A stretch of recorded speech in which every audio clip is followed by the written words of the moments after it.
No, actually, I'm a little bitter, and I'll tell you why. Obviously, that's a wrong way to look at the thing, but I'm getting old. In fact, I'm not getting old. I am old. I turned 60, and it's been brutal. Bad things have been happening since I turned 60. For example, a terrible thing happens to your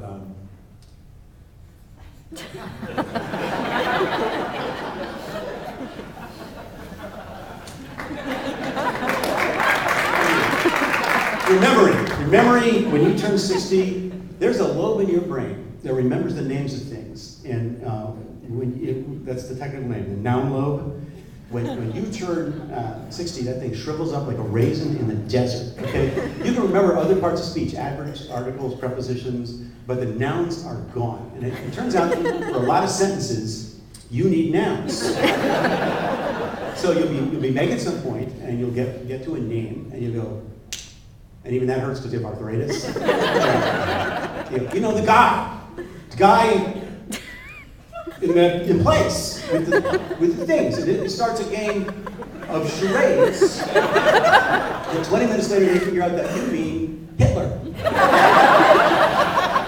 And then you can't remember what you're trying to say about Hitler. Okay, so that's a bad thing. Another bad thing that happens, and this will happen to you, I guarantee you. Actually, this happens when you turn 50. So be ready. If you're not 50 yet, this will happen to you. You'll get a letter from ARP. ARP. ARP is, of course, the last sound you make before you die.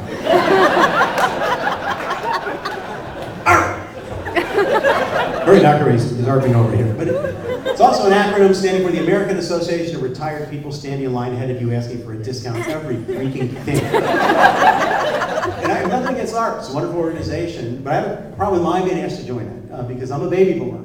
And the key to the baby boomer demographic is that no matter how old and pathetic and wretched and senile we get, we think we're cool. And so I have a problem with being asked to join this organization whose membership includes these guys, and I see them all the time because I live in South Florida. These guys who wear their waistbands up around their armpits. Apparently so in case they ever need emergency open heart surgery, they just unzip the fly.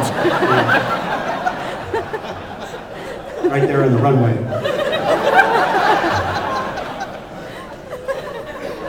And one other thing I feel really strongly about, I don't really care what, and I actually heard this mentioned during the war, I don't care what else we do about medical care in this country, but we need, and I speak as an older man here, we need to find a way for the medical profession to get to the prostate gland other than the way they're getting to it now. We say, well, what do you want? What we want, what men want is the doctor to stand about 85 yards away and go, looks good from here.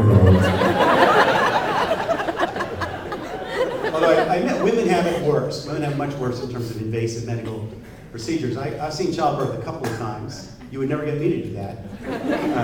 Because women basically, most women have more dignity and modesty than men. And when they're having babies, they put them in this unbelievable position. No way a woman thought of this position with absolutely nothing left to the imagination.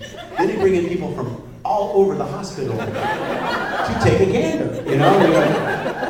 What do you think, Bob? Does that look like 5 centimeters to you? I don't know, I'm a janitor. You know? Look, we got a school tour group here. Come on, you kids studying the metric system. So. Anyway, that's where I stand. I hope you can support me for President of the United States. You can all be on the Supreme Court or wherever.